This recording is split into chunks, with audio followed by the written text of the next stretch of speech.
آج عجیب حادثے پیش آئے ہیں ہمارے ساتھ. میں اس پروگرام کو کیا نام دوں وہ خود میری سمجھ میں نہیں آ رہا. کل میرا پروگرام تھا بامبے میں اور 3 دن کا پروگرام میرا کنٹینیو تھا بامبے میں. کل اسی وقت میں نے وہاں پروگرام ختم کیا تھا اور مجھے آنا تھا ڈائریکٹ بامبے سے باگڈوگرا کی فلائٹ پکڑنا تھی. اسپائس جیٹ کی فلائٹ تھی. لیکن اتفاق آپ دیکھیے کہ 3 دن پہلے 4 دن پہلے وہ اسپائس جیٹ نے اپنی فلائٹ کینسل کر دی. میرے پاس میسج آ گیا کہ فلائٹ نہیں جائے گی, کینسل ہے. میں نے آپ کے جلسہ کمیٹی کے لوگوں سے بات کی کہ ایسا ایسا ہو گیا معاملہ. کہا کہ نہیں آپ کو تو آنا ہی ہے مولانا, پروگرام دے چکے ہیں, سارا انتظام ہو چکا ہے. پھر ارجنٹ میں نے جو ٹکٹ لیا وہ وایا ہو کے ملا. رات کے 3 بجے کی میری فلائٹ تھی بامبے سے مدراس کے لیے چنئی, اور وہاں سے پھر 10 بجے دوسری فلائٹ تھی جو 12:30 بجے باگڈوگرا پہنچی. اور ارجنٹ ٹکٹ جب لیا جاتا ہے تو آپ کو معلوم ہی ہے کہ اس کی قیمت کتنی بڑھ جاتی ہے. میں نے بامبے میں اپنا سامان دیا کہ آپ کو باگڈوگرا میں لگیج مل جائے گا, اور جب باگڈوگرا پہنچتا ہوں تو وہاں میرا سامان نہیں آتا. پوری اٹیچی پورا سوٹ کیس مدراس تک تو پہنچا, لیکن مدراس سے وہ جہاز میں نہیں چڑھا پائے.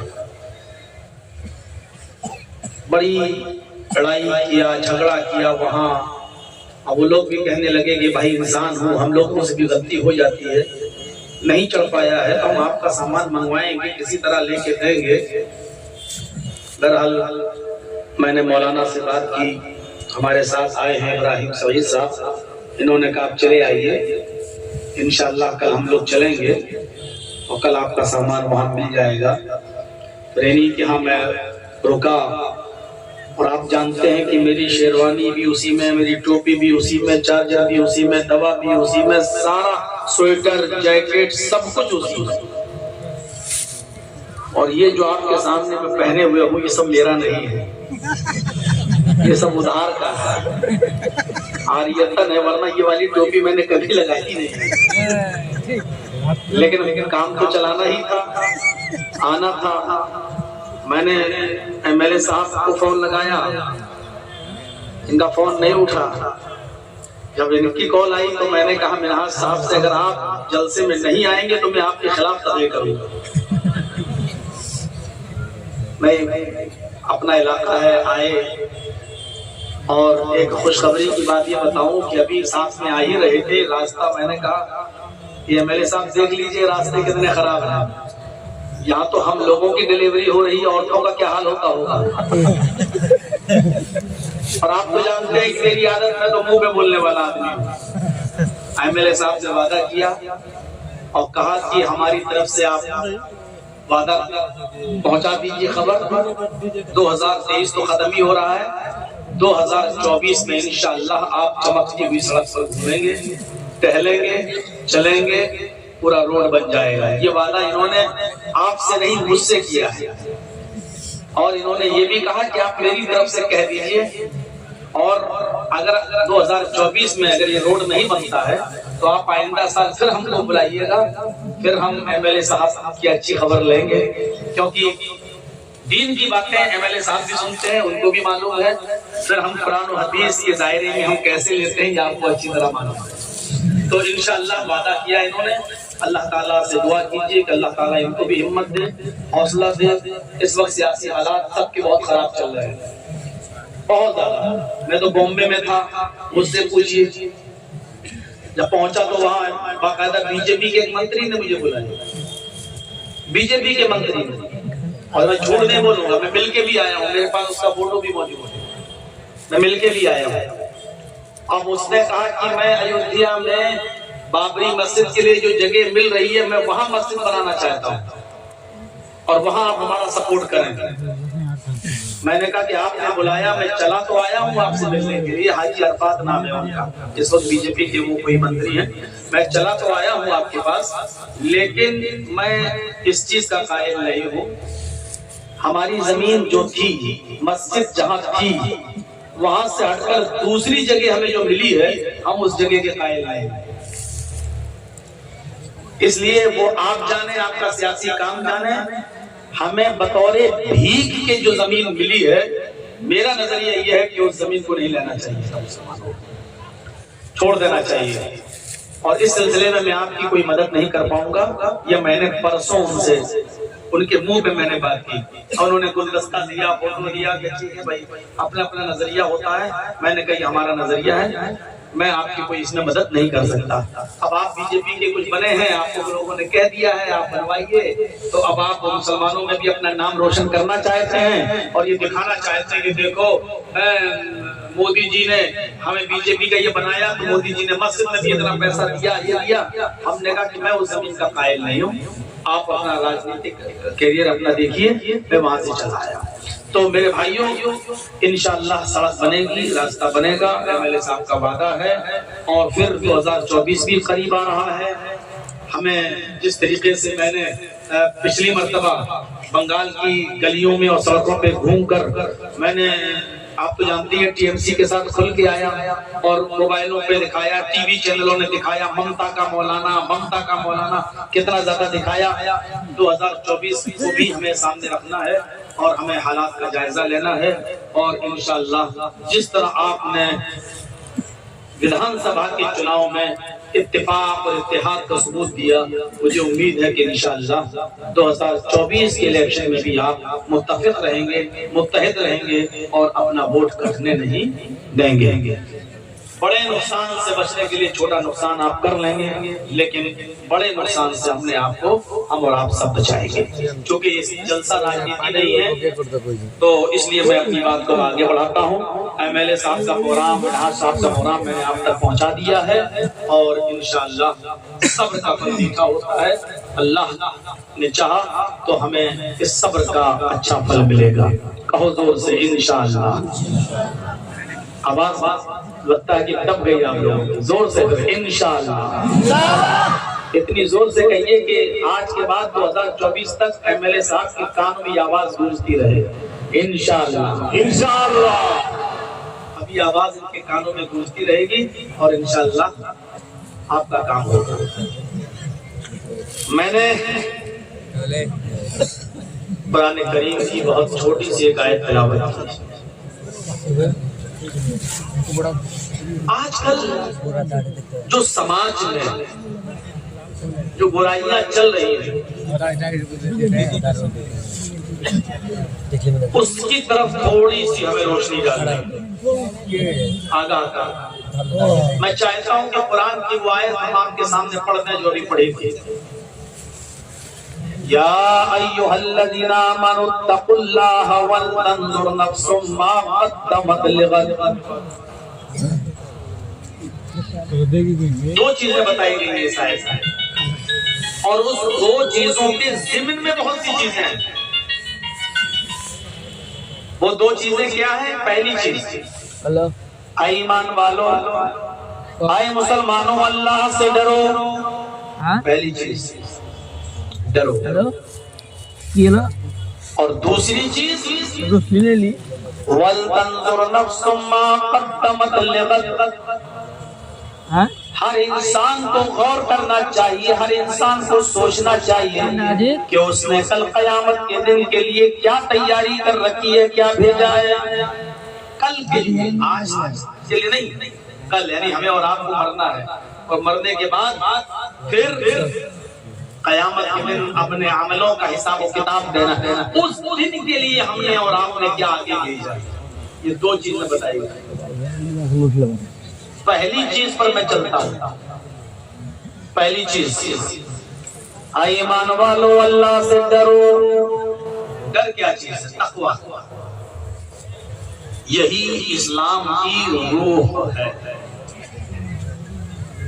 تھوڑی سی اگر آپ سنجیدگی اور شانتی بنا لیں گے تو آپ کو آج کی تقریر میری، آج کا خطاب آپ کو بہت پسند آئے گا اور سمجھ میں بھی آئے گا۔ خوف کیا ہے؟ خوف کے واقعات بتانے سے پہلے میں آپ کو تھوڑا سمجھانا چاہتا ہوں، یہ اسلام کی روح ہے، یہ اسلام کی جان ہے، عبادت کی روح ہے۔ جب روح جسم سے نکل جاتی ہے، جسم کی باڈی کی کوئی قدر نہیں ہوتی۔ ابھی دیکھیے، ابھی ہم جن کے مکان پر تھے وہ کھانا کھلایا، ناشتہ کرایا، عزت کی۔ آپ بھی ہم سے آئیے مولانا صاحب بیٹھیے، چائے پلائیں گے، کھانا کھلائیں گے، عزت دیں گے۔ لیکن جب میرے اندر سے یہ روح نکل جائے، جو روح ہے، جو آتما ہے، جو روح ہے وہ نکل جائے تو کیا آپ ہماری عزت کریں گے؟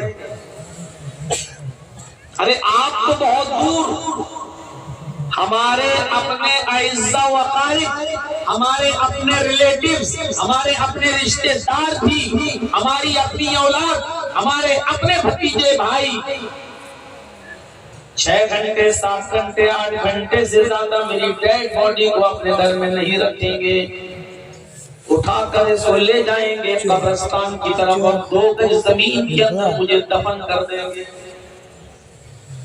کیا قدر ہوئی؟ کچھ نہیں۔ آج نام کمانے کے لیے انسان کتنا دوڑتا ہے، میرا نام باقی رہے۔ جب انسان مرتا ہے تو سب سے پہلے یہی نام اس کا چھینا جاتا ہے۔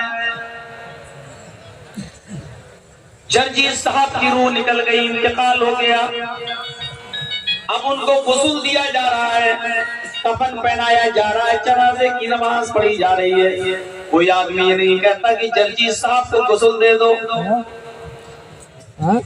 آج کیا کہا جا رہا ہے؟ جرجیت صاحب کو غسل دے دو، نہیں، میت کو غسل دے دو۔ سب سے پہلے یہ نام ختم۔ ابھی کہیں آئیے جرجیت صاحب آئیے، بیٹھیے، کھانا کھائیے۔ انتقال کے بعد کوئی نہیں کہے گا کہ جرجیت صاحب کو غسل دے دو۔ کیا کہا جائے گا؟ میت کو غسل دے دو، میت کو کفن پہنا دو، میت کا جنازہ پڑھاؤ، میت کی نماز جنازہ پڑھا دو، میت کو کاندھا دے دو۔ آج کوئی نہیں کہہ رہا ہے جرجیت صاحب کو کاندھا دے دو، فلاں کو کاندھا دے دو، اس کا نام نہیں لیا جا رہا ہے۔ جس نام کے لیے ہم اور آپ دنیا میں مرے جاتے ہیں، حرام کمائی کماتے کماتے اپنی آخرت برباد کر لیتے ہیں، سب سے پہلے یہی نام ہمارا چھنتا ہے، یہی نام ہم سے سلب ہو جاتا ہے۔ میت کو غسل دے دو، میت کو کفن پہناؤ، میت کو قبرستان لے کر چلو، میت کو کاندھا دو، میت کی نماز جنازہ پڑھو۔ جب روح نکل گئی تو باڈی کی کوئی قدر نہیں۔ اسی طریقے سے جس عبادت کے اندر سے روح نکل جائے، یعنی تقویٰ نکل جائے، وہ عبادت بیکار۔ جب ڈیڈ باڈی کی آپ قدر نہیں کرتے ہیں تو ایسی عبادت جس کے اندر روح ہی نہ ہو، اس عبادت کی اللہ بھی قدر نہیں کرتا ہے۔ ایسے انسان کو جس کے اندر روح نہ ہو آپ مٹی کے حوالے کر دیتے ہیں، قبرستان کے حوالے کر دیتے ہیں، یا پھر جو قبرستان کا عقیدہ نہیں رکھتا ان کے ہاں جلایا جاتا ہے تو ان کو جلا دیا جاتا ہے، کیونکہ ڈیڈ باڈی کی کوئی قدر نہیں ہوتی۔ اسی طریقے سے ایسی عبادت جس کے اندر روح نہ ہو، تقویٰ نہ ہو، خوف نہ ہو، اللہ کی خشیت اور ڈر نہ ہو، اس عبادت کا بھی وہی حشر ہے۔ اللہ کی نظر میں بھی اس عبادت کی کوئی قدر نہیں۔ جگہ پھول ہے، جتنی بھی عبادتیں ہیں اللہ نے ان عبادتوں کو تقوی سے جوڑا ہے۔ اگر تقوی نہیں ہے ان عبادتوں میں تو وہ عبادتیں بیکار ہے۔ نماز جب تک اللہ کے لیے پڑھ رہے ہیں قابل قبول، اور جہاں آپ نے یہ سوچا ارے یار میں تو حج کر آیا ہوں، حاجی ہو کر بھی نماز نہیں پڑھوں گا تو لوگ کیا کہیں گے، حج کر آیا پھر بھی نماز نہیں پڑھتا، پورے ہفتے مسجد میں گئے، جمعے کے دن مسجد میں سب سے پہلے کیا سوچ رہے ہیں، اور جمعہ بھی نہیں پڑھوں گا تو لوگ کیا کہیں گے، جمعے تک کی نماز نہیں پڑھتا۔ دیکھیے اب یہ عبادت نہیں رہی، کیونکہ آپ نے گاؤں والوں کے ڈر سے نماز پڑھنا شروع کر دیا ہے، آپ نے لوگوں کے ڈر سے مسجد میں آ رہے ہیں، اب یہ عبادت نہیں ہے۔ اللہ تعالیٰ نے اس نماز جیسی عبادت کو بھی تقوی سے جوڑا ہے، فرمایا من صلی یرائی فقد اشرک، جس نے دوسرے کو دکھانے کے لیے نماز پڑھی، جس نے دوسرے کو دکھانے کے لیے عبادت کی، اس نے شرک کیا۔ مردیوں کے سامنے جھکنا ہی شرک نہیں ہے۔ اب آپ نماز پڑھ رہے ہیں نا گاؤں والوں کے ڈر سے، اللہ اکبر کہہ کر نیت بندی ہے، رکوع کر رہے ہو، سجدہ کر رہے ہو، لیکن آئے کس لیے مسجد میں، ارے یار لوگ کہیں گے حاجی ہو کے نماز نہیں پڑھتا، لوگوں کے ڈر کی وجہ سے لوگ کہیں گے دیکھو جمعہ تک بھی نماز نہیں پڑھتا۔ اب یہ رکوع یہ سجدہ یہ اللہ کو نہیں ہو رہا ہے، لوگوں کو ہو رہا ہے، یہی شرک ہے۔ من صلی یرائی فقد اشرک، جس نے دوسروں کو دکھانے کے لیے نماز پڑھی اس نے شرک کیا۔ منع کیا نا، مت بنائیے، میری پرمیشن کے بغیر جو بناؤ گے نا یہ کمائی حرام ہوگی تمہاری۔ صحیح بات کہہ رہا ہے۔ 5 مہینے آپ لوگوں کی وجہ سے جیل میں رہ چکے ہیں، پھر بھی سمجھ نہیں آ رہا۔ আরে কি করব ভুক তো দেল না তুমি ওঠি যাও তোমার খাড়ি নো ভুক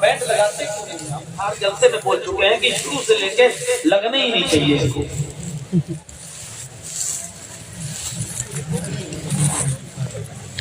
ایسے ایسے لوگوں نے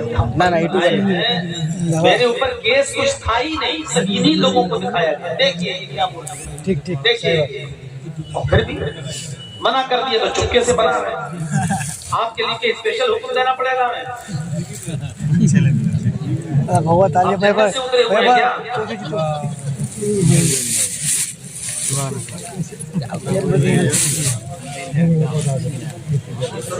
سخت سننے کے بعد بھی আরে ভিডিও করছে কে টাকা দিয়ে মানা করে দিয়ে দাও।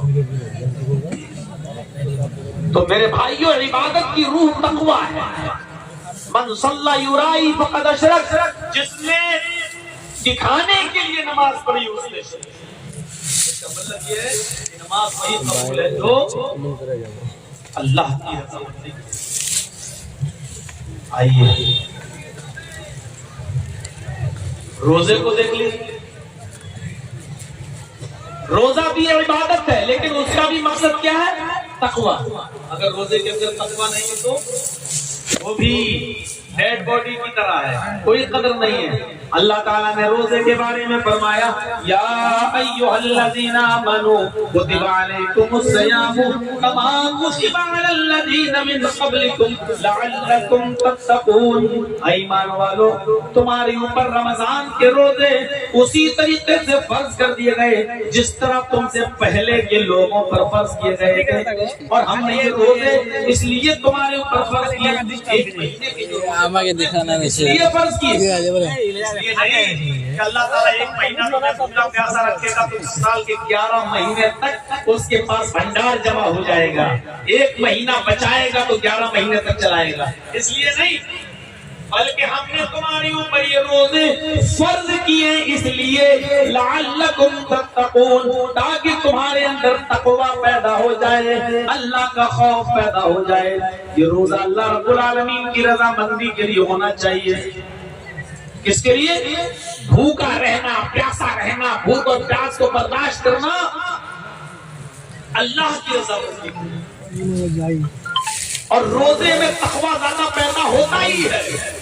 آپ دیکھ لیجئے نماز کے معاملے میں جھوٹ بول سکتے ہو مجھ سے،